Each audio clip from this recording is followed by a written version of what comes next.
Geneviève, tu me connais, on va se tutoyer, Geneviève, on se connaît. Je suis de l'IRCM, donc ça fait un peu plus qu'un an que je suis en poste comme coordonnatrice transfert et contenu.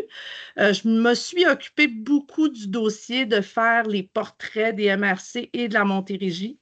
Puis vous allez voir que ma réflexion a beaucoup évolué au fil de cette année parce que ben, je prends connaissance de tous ces indicateurs-là, tous ces facteurs qui ont un impact direct sur la persévérance scolaire, réussite éducative. Il est possible que je dise PSRE tout au long de ma rencontre là, pour ne pas allonger tout ça pour rien. Donc, j'ai une connaissance plus fine maintenant de ce qui peut impacter le plus la PSRE. Je vais vous en parler au long de la présentation de ce portrait-là. Et sachez que ce portrait, qui était comme une première étape pour l'IRCM de présenter les statistiques, va évoluer au fil du temps, c'est-à-dire qu'il y a des indicateurs qui vont changer au fil du temps parce que ben, on se rend compte de la pertinence de certains par rapport à d'autres. Alors, c'est une première version, fait que suivez-nous dans les prochaines années parce qu'il va y avoir des mises à jour, il va y avoir des informations supplémentaires et ça risque d'être fort intéressant. Avant de me lancer, voyons, j'ai de la misère à envoyer ma souris, avant de me lancer dans le portrait du Haut-Richelieu, je veux simplement vous rappeler de prime abord, on avait fait le portrait de la Montérégie. Et de ce portrait-là, donc, qui portait sur les mêmes indicateurs, c'est-à-dire qu'on a 15 indicateurs qu'on a observés, donc je vais vous les grossir un petit peu, qu'on a observés pour, donnez-moi 2 petites secondes pour que ça soit plus simple. Donc, pour, disons, avoir un portrait de l'écosystème qui entoure les jeunes. Ce sont des facteurs qui sont territoriaux, des facteurs qui sont sociodémographiques, et ces facteurs-là ont un impact direct, et la littérature le démontre, sur la persévérance scolaire et réussite éducative. Ce qui est intéressant, c'est que nous, parfois, dans notre champ d'action personnel ou professionnel, on ne peut pas agir nécessairement sur ces indicateurs-là. Ce qu'on doit comprendre, c'est qu'ils ont un impact. Donc, la clientèle qu'on dessert a des caractéristiques et ces caractéristiques-là influencent leur réussite scolaire et éducative. Donc, c'est très important d'en être conscient et en fait, ça nous permet ensuite de mieux prioriser des clientèles qui sont peut-être plus à risque. Alors, on a 15 indicateurs qui vont de la densité de population en passant par le taux de connaissance du français, la vulnérabilité des enfants de maternelle et on se termine tous ces indicateurs-là avec le taux de diplomation au secondaire. Mais avant de me lancer dans les explications pour chacun de ces indicateurs-là, je vais vous envoyer, excusez-moi, à la fin de notre portrait de la Montérégie, où j'ai un portrait global de notre belle Montérégie selon ces indicateurs-là pour l'ensemble de nos MRC. Alors, pour le Haut-Richelieu, qui est juste en bas ici, on est dans une zone, je dirais, un peu centrale en Montérégie en termes de facteurs qui ont une influence risquée, je dirais, sur nos jeunes. Il y a des MRC qui ont des facteurs de risque beaucoup plus importants que nous et il y en a d'autres pour lesquels les facteurs de risque sont moins prononcés. Et ce que ça veut dire, parce que c'est vert, ça ne veut pas dire qu'il n'y a pas de problème. Hein. On s'entend que on se compare entre nous. Donc, il y a des MRC qui ont moins, dont le facteur de risque est moins élevé et d'autres pour lesquels il est plus élevé, mais il y a quand même des risques partout. Donc, il ne faut pas se dire que tout va bien parce que c'est vert. Alors, nous, ici, dans le Haut-Richelieu, les 3 principaux facteurs qui ont un impact vraiment très important sur notre réussite éducative, c'est le 2, donc le taux de mobilité de la population, je vais vous en reparler, le 12, les vulnérabilités de maternelle 5 ans, et le 15, en fait, qui est le taux de diplomation. Donc, c'est la résultante et on est dans le Haut-Richelieu parmi les taux de diplomation les moins élevés en Montérégie. Donc, on va s'attarder peut-être un peu plus sur ces 3-là, mais je vais quand même vous parler des 15 facteurs. Je veux vous dire que cette présentation-là va être enregistrée, comme je vous disais tout à l'heure. Je suis sur le site de l'IRCM en ce moment pour vous montrer qu'elle sera sous l'onglet Campagne et il y a mercredi statistique juste en dessous. Et dans cette page-là, on a l'ensemble de tous les webinaires enregistrés. Ensuite, le PDF est disponible. Donc, vous aurez ça ici à cet endroit-ci. Et à la fin de ce petit webinaire, je vais vous envoyer un petit sondage de satisfaction et vous aurez le fichier PDF directement dans ce courriel-là que je vais vous envoyer. Donc, vous aurez rapidement accès au fichier PDF. Je viens de me rendre compte, dans le fond, je pense que je me suis inscrite au mauvais. C'est pas Vallée-du-Richelieu, mais il est où, Vallée-du-Richelieu? C'est quelle date? Attendez. La vallée du Richelieu, c'est Ah, c'est loin, c'est ça, le c'est le 5 5 mars. mars. Ouais, c'est Ah, ça. bon, Marie-Lou, est-ce que vous voulez quand même poursuivre? Mais je comprendrais si Ouais, vous... ben non, je pense pas parce que c'est pas mon secteur. Fait que je Ouais, pense que je je vais me comprends. réinscrire à celui du 5 mars. Désolée. Parfait. Parce que la vallée du Richelieu, vous êtes J'ai vu plus dans le vert. Richelieu, donc. Comment? Vous êtes plus dans le vert, la vallée du Richelieu. Fait qu'on a Ouais, poussé les exactement. verts un peu plus vers la fin. Bon, j'avais en mars alors. Ben, on Merci se revoit en beaucoup. mars, Marie-Lou. Parfait, merci, au revoir. Merci. Geneviève, on continue? Ça va? Bon, on va faire ça. Puis si, Geneviève, si tu as des questions, n'hésite pas. Tu peux m'interrompre et me poser des questions. Jusqu'à maintenant, ça va? Super. OK. Donc, je tombe dans notre beau portrait de la vallée du Richelieu et je vais m'en aller en mode plein écran. Pour chacun des indicateurs, on a une échelle pour indiquer le Haut-Richelieu se place à quelle position parmi les 13 MRC pour le même indicateur. Puis j'ai aussi voulu représenter par un rang centile. Donc, le rang centile, ça veut dire que, par exemple, si l'indicateur est dans le rouge ici, ça veut dire que 80% des autres MRC ont des résultats plus hauts, ou à l'inverse, quand on est dans le vert ici, 80% des MRC ont un résultat plus bas ou plus risqué, je dirais. Donc, on s'est beaucoup intéressé au rouge et au vert. Les positions centrales, à ce moment-là, étaient moins listées dans le portrait de la Montérégie. Mais ici, vous allez voir, pour le Haut-Richelieu, on a chacune des caractéristiques.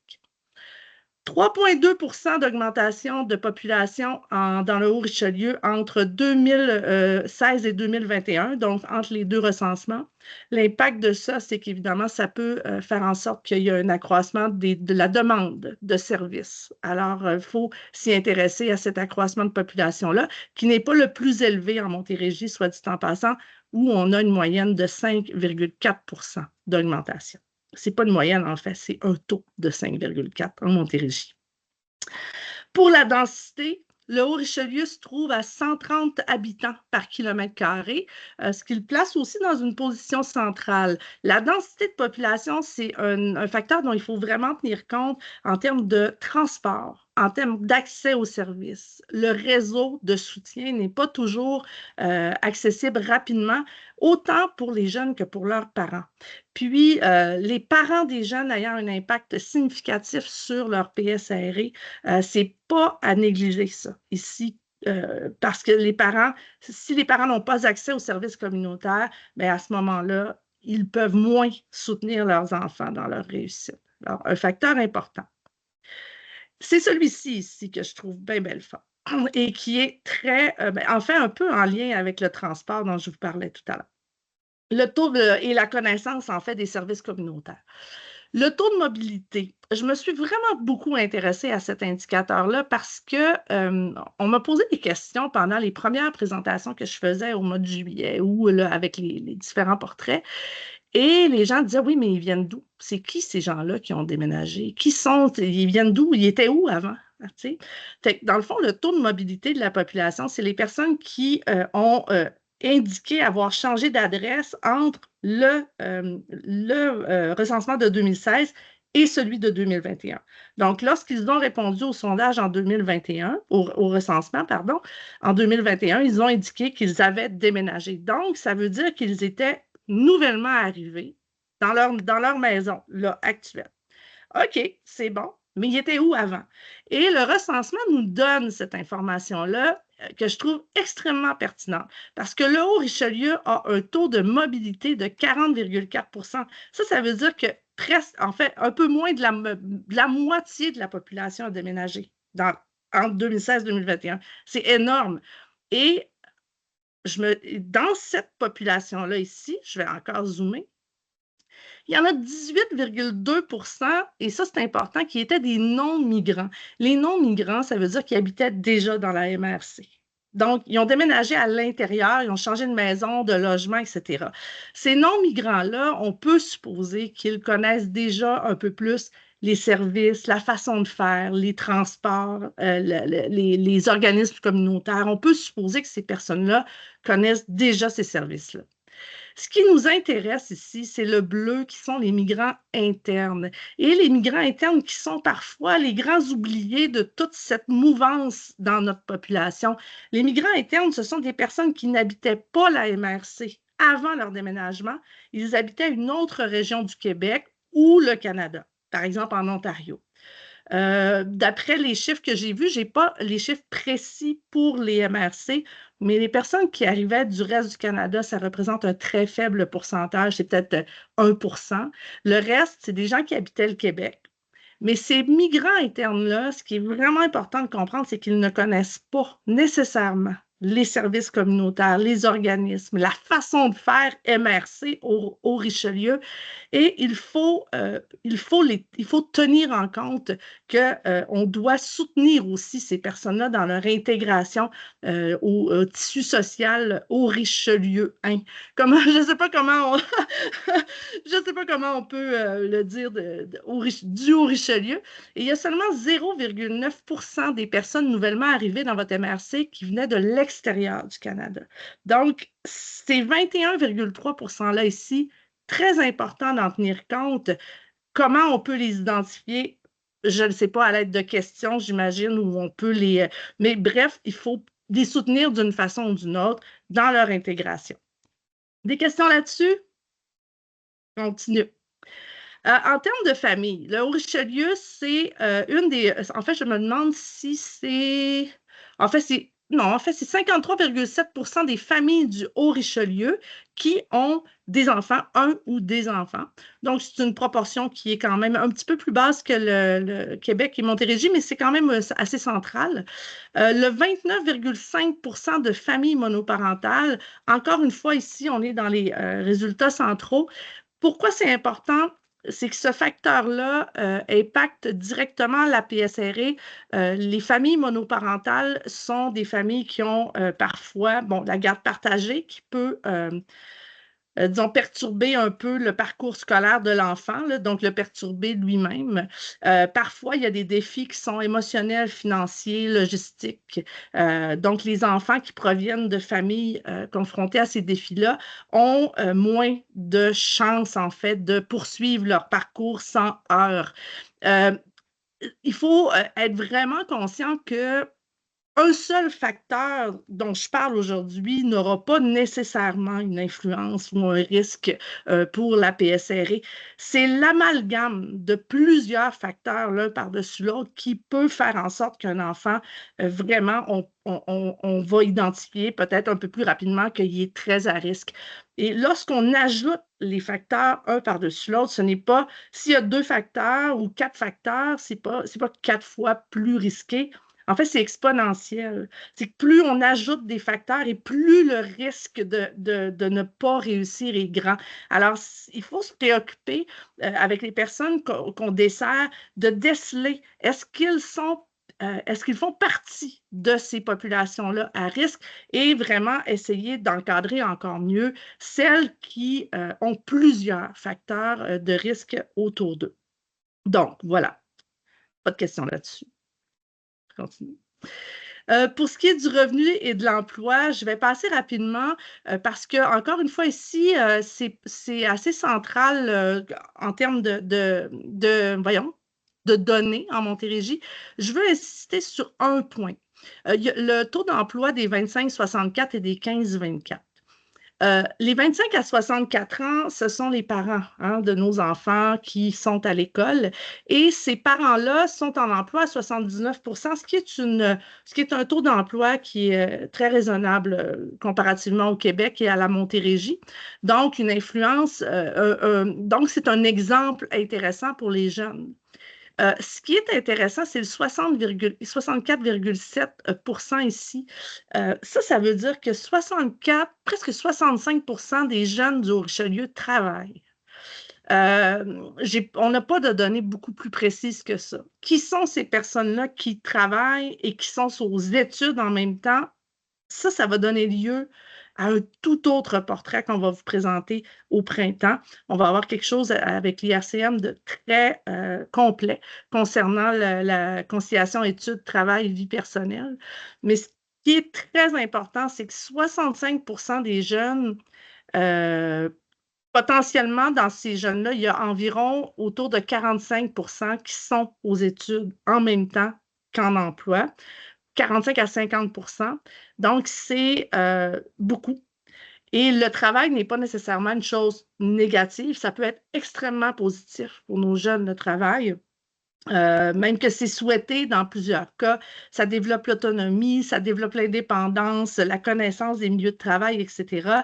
Sauf à partir d'un nombre d'heures qui est important par semaine, soit 15 heures pour les jeunes du secondaire et 20 heures pour les jeunes de la formation professionnelle et les collèges, universités. Donc, à partir de ce nombre d'heures-là par semaine, ça peut devenir problématique et avoir un impact direct sur la PSRE. Donc, c'est des chiffres dont on doit se rappeler et on va en parler plus au printemps là, avec un nouveau document qui s'en vient.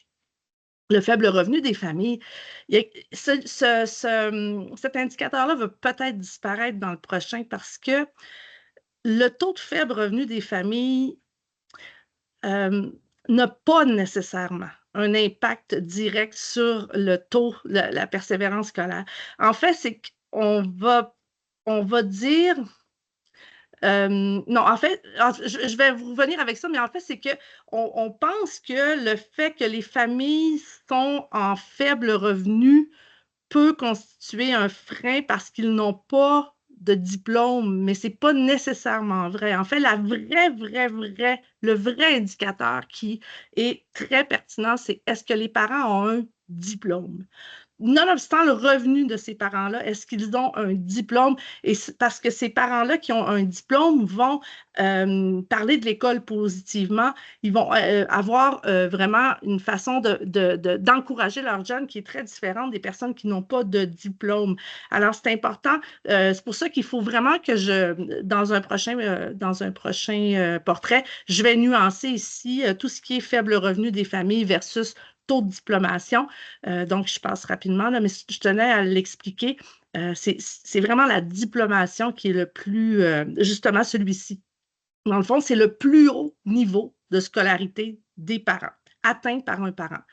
Le parent, donc les personnes qui ont entre 25 et 64 ans, du Haut-Richelieu, il y en a 13,8 % qui n'ont aucun certificat, diplôme ou grade. Ils n'ont pas leur secondaire 5.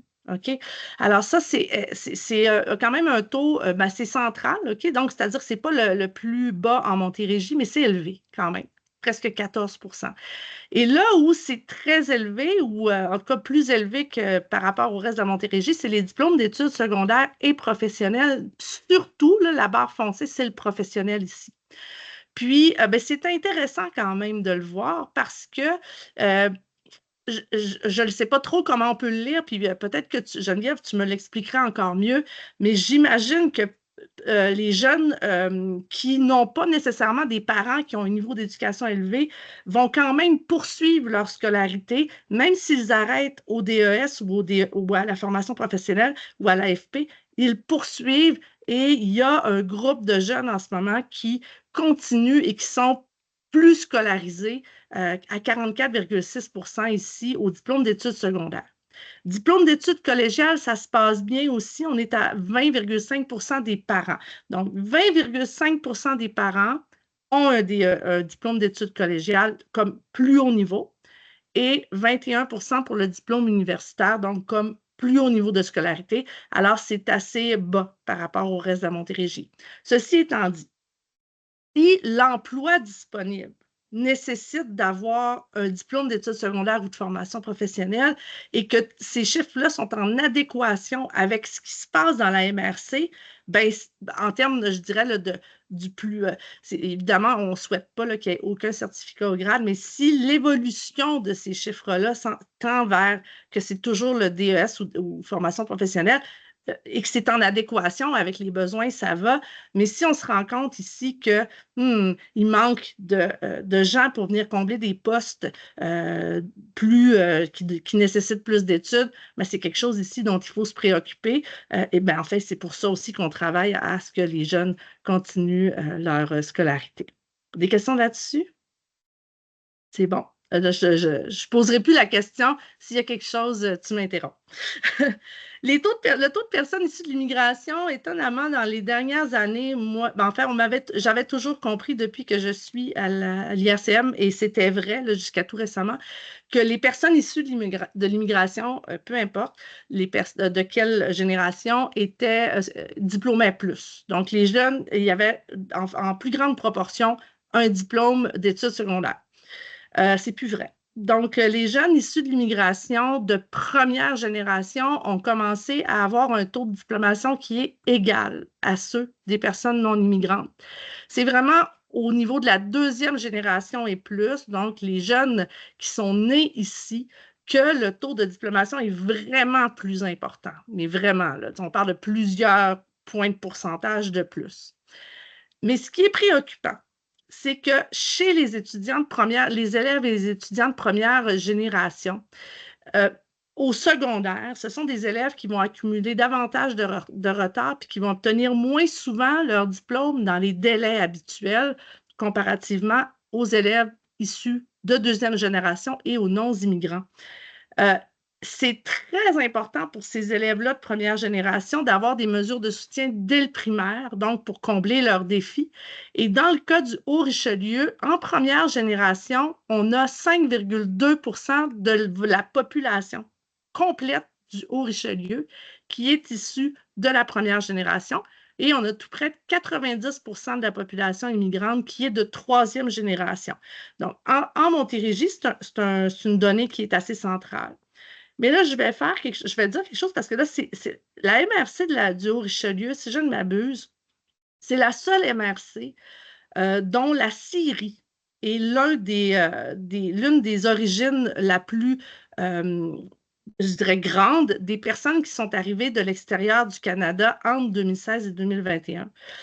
On a aussi la France, l'Afghanistan, le Maroc et la Côte d'Ivoire, mais on a la Syrie.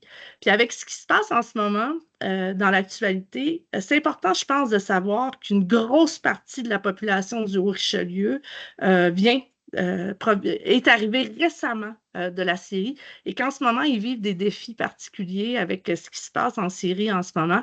Donc, peut-être garder l'œil ouvert là-dessus puis rester attentif à ça. Peut-être qu'il va y avoir des besoins particuliers dont je ne suis pas au courant, mais vous avez une forte proportion. Puis je pense que c'est la seule MRC en Montérégie qui a une si forte proportion. Donc, c'est particulier chez vous dans le Haut-Richelieu. En termes de connaissance du français, c'est excellent là, dans la MRC du Richelieu. Donc, on a 99 des gens qui parlent soit le français uniquement ou les deux langues, français et anglais. 56,1 de français uniquement. C'est quand même un taux qui est élevé. C'est plus élevé que la Montérégie et le Québec. Donc, c'est très intéressant. En plus, vous affichez des taux très inférieurs de personnes qui connaissent ni le français ni l'anglais ou qui ne connaissent que l'anglais uniquement.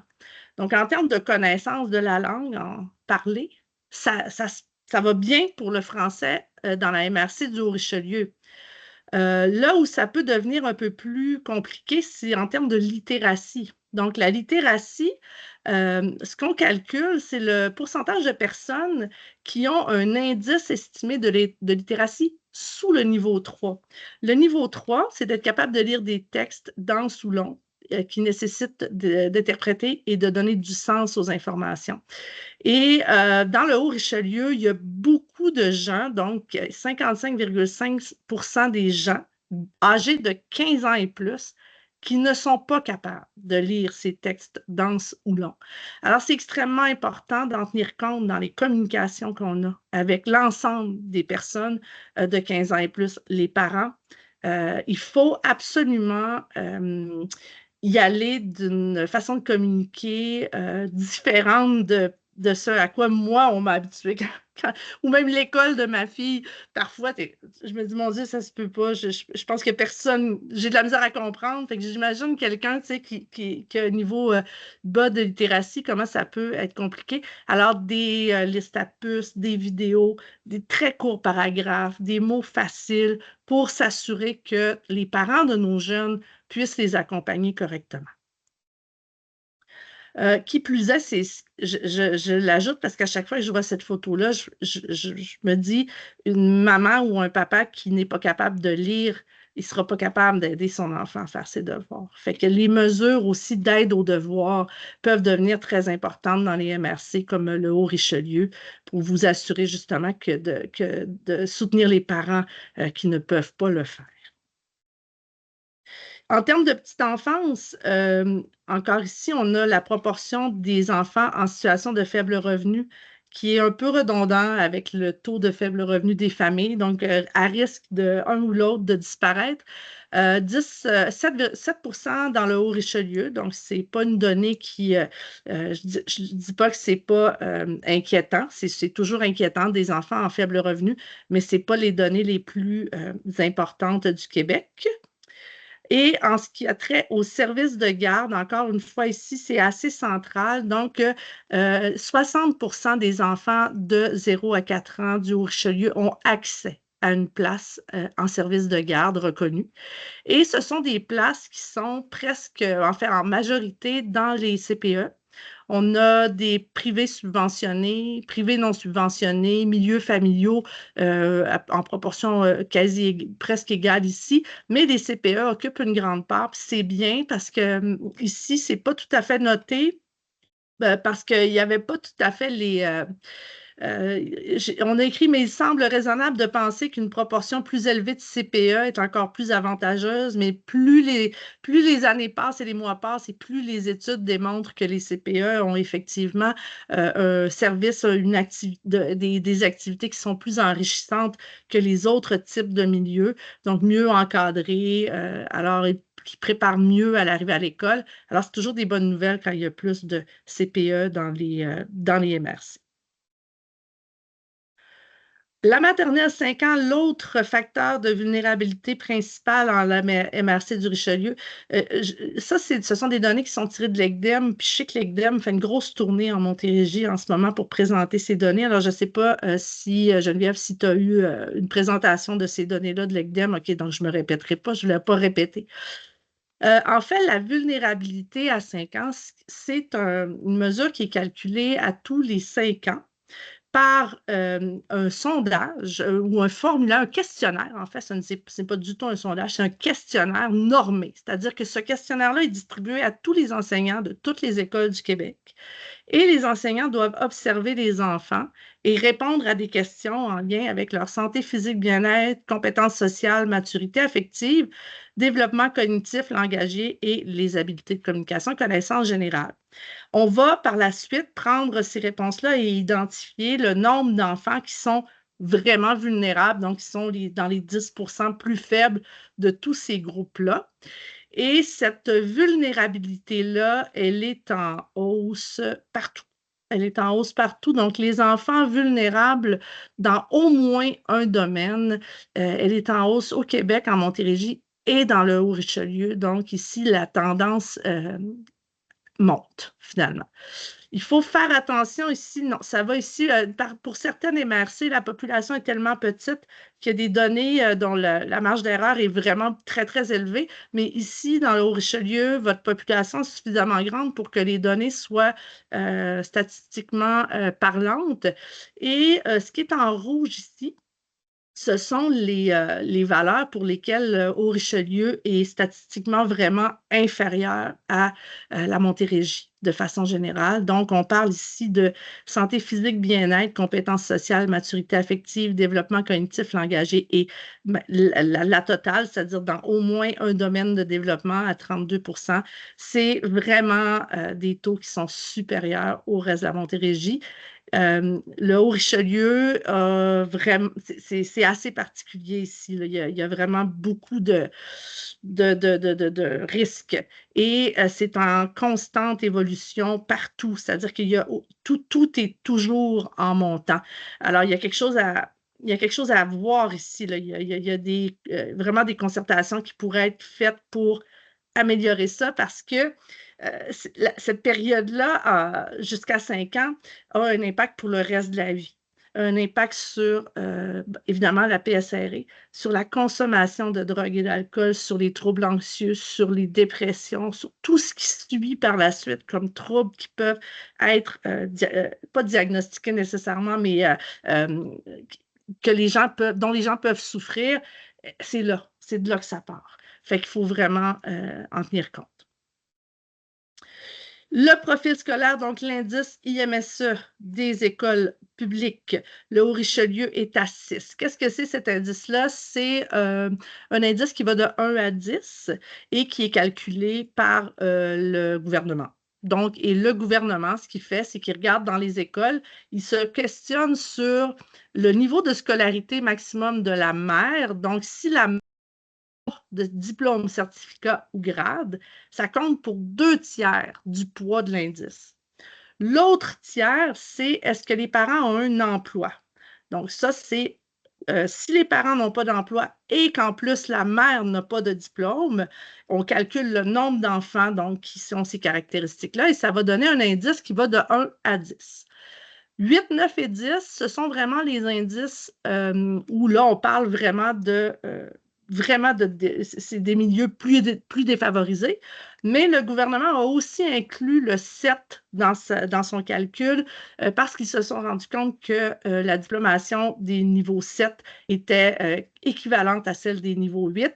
Alors, ce qu'ils ont fait, c'est que les écoles qui sont classées entre 7 et 10 ont droit à des mesures particulières d'aide de la part du gouvernement. Dans le Haut-Richelieu, donc au primaire, 6,07 et au secondaire, 5,86. Ce sont quand même de bons chiffres, de bons IMSE.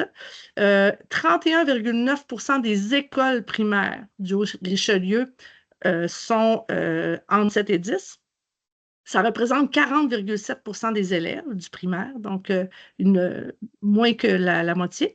Et au secondaire, c'est 9,4 % des écoles qui ont les rangs de 7 à 10 et ça représente 14,3 % des élèves. Donc ici, c'est intéressant de voir quand même que les élèves sont considérés comme étant dans des milieux relativement favorisés dans le Haut-Richelieu. En termes de situation de handicap ou difficulté d'adaptation d'apprentissage, HDA, donc le Haut-Richelieu a un taux qui est similaire à celui du Québec, un petit peu plus bas que celui de la Montérégie. Les élèves en situation de handicap dans des MRC où les revenus ne sont pas très élevé, où l'accès peut-être aussi aux services n'est pas toujours facile. Quand on parle d'un 21,8, c'est peut-être plus que ça, hein, parce qu'ici, on parle d'élèves qui ont un diagnostic. Hein. Puis les diagnostics, ben, pour les avoir, il faut avoir accès à des services ou encore il faut les payer. Et ce n'est pas donné nécessairement à tout le monde. Alors, on peut penser que le 21,8 n'est pas un vrai 21,8, qui est peut-être un peu plus élevé que ça. Les élèves HDAA ont un taux de diplomation vraiment plus bas que les élèves qui ne le sont pas, vraiment là, de 10 à 20 % plus bas là, que les autres élèves. Donc, c'est une population importante et il faut vraiment avoir ce regard-là sur les jeunes et les aider à poursuivre pour ne pas échapper le 5e de notre population dans la diplomatie. Ce qui nous amène à notre dernier indicateur ici, qui est le taux de diplomation. Je vais monter un petit peu. Là, il y a beaucoup de lignes dans ce graphique-là, mais c'est parce que je voulais vraiment montrer la différence entre les garçons et les filles, parce que c'est une grosse problématique. Bon, j'explique pour commencer. Le taux de diplomation après 7 ans. Donc ça ici, ce 2013, 2014, 2015, ce ne sont pas l'année où les élèves ont fini l'école, ce sont les années où les élèves ont commencé l'école. Donc, le taux de diplomation après 7 ans, c'est par cohorte. Le gouvernement, en 2013, au début de l'année, ils ont établi la liste de tous les élèves qui ont commencé leur secondaire 1 en 2013. Et on a regardé 7 ans plus tard, on a regardé en fait 5, 6 et 7 ans plus tard, combien de ces élèves-là avaient un diplôme. Pourquoi on prend le 7 ans? Parce qu'on veut donner la chance à ceux qui ont peut-être doublé ou ceux pour qui ça a été un parcours un peu plus long. On veut leur donner la chance de rentrer dans les statistiques de diplomation. Donc, c'est après 7 ans. Alors ici, on a les personnes qui ont diplômé en 2020, en 2021 et en 2022. Je vais parler de la suite tout à l'heure parce qu'on a de nouveaux chiffres qui s'en viennent. Pour 2013, donc, il y avait 72,5 % des élèves qui avaient diplômé en 2020 et on a augmenté un peu ce nombre-là à 73,2 en 2022. C'est une petite augmentation, mais c'est une augmentation. Donc, ce n'est pas à négliger. Chez les garçons, c'était beaucoup plus difficile, 68,1 contre 77 pour les filles. Ici, on est à 68,5. L'augmentation, enfin, on va dire que c'est resté égal, là. Les filles, ça a augmenté un petit peu, mais voyez-vous, là, en orange ici, là, la différence de pourcentage entre les garçons et les filles était de 9,2 avec la cohorte de 2013. Elle a augmenté ici avec la cohorte de 2014. Et là, elle est rendue à 9,7. Donc, l'écart ne diminue pas entre les garçons et les filles ici. Donc, il y a les garçons à aller chercher d'une façon ou d'une autre pour remonter et combler cet écart-là. C'est une grosse problématique partout dans l'ensemble, dans presque l'ensemble des MRC. Et je pense que c'est une problématique connue. Mais au Richelieu particulièrement, il y a cet écart-là qui est à considérer. Dans la diplomation au secondaire après 7 ans, donc ce que je disais, c'est qu'on regarde qui a commencé son secondaire 1 en 2013. Bon, imaginez qu'il y a des personnes qui sont arrivées de l'extérieur du pays en secondaire 2, 3, 4 ou 5, ou qui sont arrivées de l'Ontario, ou peu importe. Ils ne sont pas inclus dans ces statistiques-là. Ils sont inclus seulement s'ils ont commencé leur secondaire 1 avec les autres. Donc, on échappe une partie du taux de non-diplomation de nos personnes issues de l'immigration dans cette statistique-là ici, parce que souvent, ils arrivent en cours de secondaire ici. C'est ce que le taux de sortie sans diplôme peut nous aider à mieux comprendre. Le taux de sortie sans diplôme, c'est comme l'inverse. Ils vont prendre une année précise, la fin de l'année scolaire, et ils vont dire combien d'élèves, peu importe à quel moment ils ont commencé, peu importe quand ils sont arrivés au Québec, combien d'élèves sont sortis de l'école et qui n'avaient pas leur diplôme. Et le taux de sortie sans diplôme, là, il ne faut pas être revenu à l'école après un an. Okay? Il faut être sorti au moins un an de l'école.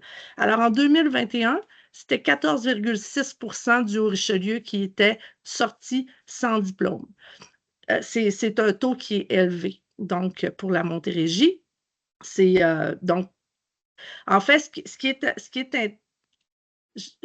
est intéressant de constater, c'est que malgré le fait, et là, je vais revenir à mon tableau de bord ici, qui est le résumé de tout ça, c'est que malgré le fait que le Haut-Richelieu est dans les facteurs de risque, toujours dans des données un peu centrales, on aurait pu s'attendre aussi à ce que le taux de diplomation soit aussi dans ces données centrales-là, mais il est plus bas quand même. Donc, il y a quelque chose à comprendre ici que moi, personnellement, je ne l'ai pas compris encore, mais je suis certaine que les acteurs de la MRC pourraient se parler, se concerter et essayer de comprendre pourquoi cette résultante-là ici. Puis je serais bien intéressée de le savoir si jamais il y a cette discussion-là. Mais voilà, il y a quelque chose qui se passe, puis il va falloir voir avec les prochains taux de diplomation comment ça évolue. Puis là, je veux vous faire tout de suite là, la petite mise en garde. Les taux de 2016 sont sortis et 2017 sont sortis, mais en mode pas encore, pas encore confirmé, là, donc c'est provisoire, pardon. 2016, je ne peux pas les inclure encore parce que ce sont des taux par centre de service scolaire et moi, ils sont transférés ici dans ce document-là, ils sont vraiment par MRC. Donc, ces taux-là vont varier de ce que vous allez voir sur le site du ministère parce que ce ne sont pas les centres de service scolaire. C'est vraiment où l'enfant habite. Alors, c'est vraiment les taux MRC Richelieu. Pour 2016, et là, je vous le dis tout de suite, il y a une il y a une possibilité que le taux baisse, mais pour 2017, c'est presque sûr que ça baisse encore plus. En ce moment, la tendance est à la baisse à cause de la pandémie. OK? Donc là, faites pas le saut. Là, je vous préviens tout de suite, ça baisse. Fait qu'il va falloir qu'on continue. Il ne faut pas désespérer. Là. Il y a vraiment des explications liées à la pandémie, mais il ne faut pas espérer des taux beaucoup plus élevés. Puis si vous avez des taux plus élevés, ben là, bravo. C'est parce qu'il s'est passé quelque chose dans les dernières années, mais ça va s'en venir, ces taux-là, je vais les avoir bientôt. Puis quand je les aurai, ben, je vais mettre, quand je vais faire la version 2025 des portraits, ben, je mettrai à ce moment-là les proportions de 2016, puis l'année d'après, celle de 2017. Oui, Geneviève. J'ai une petite question par rapport à ça. Est-ce que c'est seulement, on regarde seulement le secteur jeune ou si par le jeune s'est réinscrit à la formation adulte, il va être capté dans ces statistiques-là ou pas? Oui.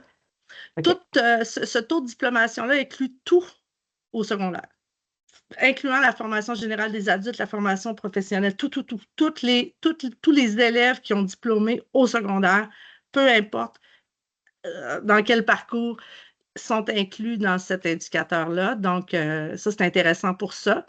Actuellement, à l'IRCM, avec un groupe de personnes, on est en train de travailler sur une application qui va permettre aux jeunes de mieux comprendre les parcours scolaires qui s'offrent à eux, selon où ils sont rendus, puis qu'est-ce qu'ils veulent faire.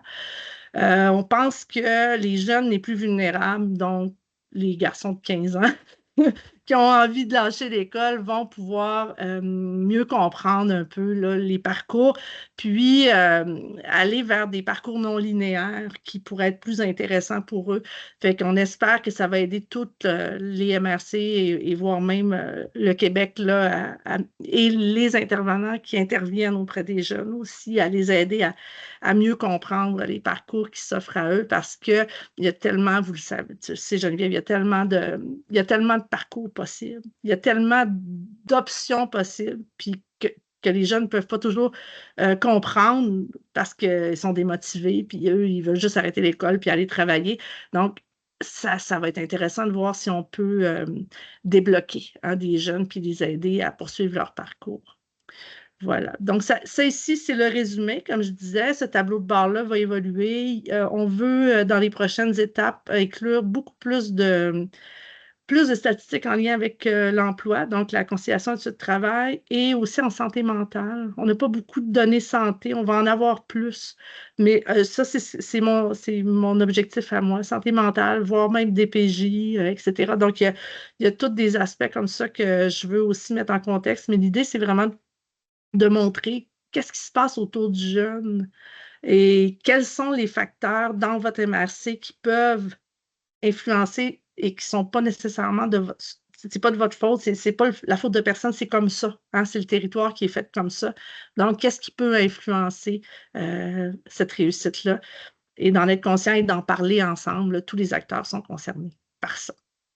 En fait, étant donné qu'on était seuls toutes les deux, Geneviève, je comprends qu'il n'y a pas beaucoup de questions. Donc là, moi, j'ai terminé mon tour. Mais s'il y a quoi, est-ce que tu aurais des choses, d'autres questions que tu aimerais me poser ou des détails que tu aimerais avoir? Non, pas pour l'instant. C'est super intéressant, par contre, là, très imagé aussi. Donc, on peut facilement là, voir les comparaisons, puis où on a des forces ou des choses, des facteurs de risque plus importants que la moyenne. Mais je comprends très bien. C'est très bien fait, bref. Hey, mais Félicitations. merci beaucoup, merci beaucoup. Écoute, on va arrêter ça là. Je t'envoie tout de suite après le petit questionnaire, puis je t'envoie le fichier PDF avec ça pour que tu puisses l'avoir avec toi. N'hésite pas à partager l'information. Tu peux aussi, si ce n'est pas fait encore, tu peux t'abonner à notre infolette là, qui est juste ici en bas. Puis ben, ça va me faire plaisir de te revoir lors d'autres événements de l'IRCM dans les prochains mois, s'il y a lieu. Plaisir partagé. OK. Hey, Merci. merci beaucoup, Geneviève. Bye Passe une bye. belle journée. Au revoir. Merci. Au revoir.